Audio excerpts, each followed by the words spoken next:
On October 6, 1973, on the Jewish festival of Yom Kippur, Egypt and Syria launched a simultaneous attack on Israel. In 1967, Israel had captured large parts of Egypt and Syria, and now these countries wanted their land back. In the initial days of the Yom Kippur War, Arab countries inflicted heavy damage on Israeli forces. But then, what has always happened began to happen again. Israel called for help, and the United States came to the rescue. With weapons and supplies coming from the U.S., Israel soon turned the tide of the war. It defeated the entire Arab coalition and managed to capture even more land than before.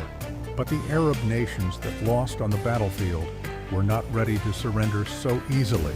After this, they did something that shocked the entire world, including the United States.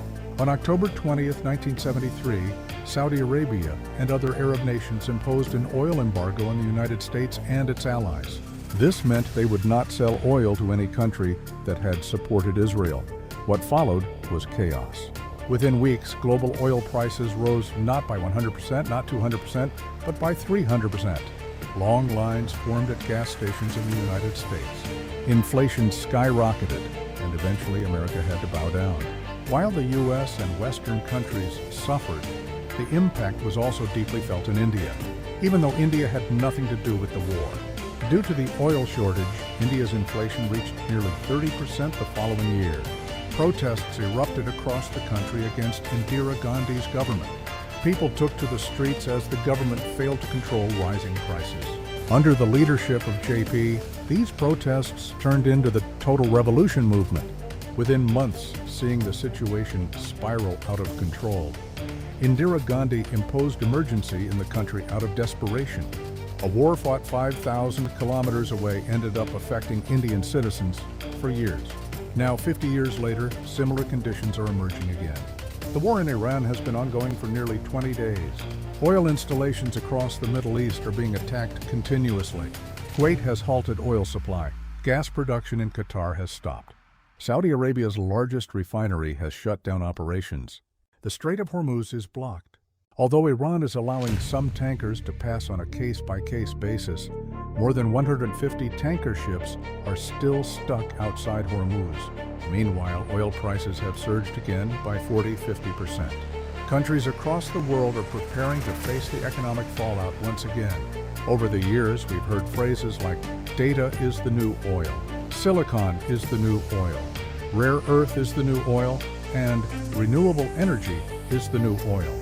But even in 2026, what we are witnessing, from Venezuela to the Middle East, makes one thing clear: oil is still oil. The wheels of the modern economy still run on oil. Wars are still fought for oil. Governments are still toppled for oil, just like 50 years ago. That's why in today's episode of Deshbakt, we will understand the story of oil. Why and how has oil become so important? Why, even in the age of EVs and AI, is the world still ready to go to war for oil? Who controls the global oil supply? And when oil exists in many parts of the world, why is everyone so focused on the Middle East? What makes Middle Eastern oil so special? And finally, can the modern economy ever escape this oil trap?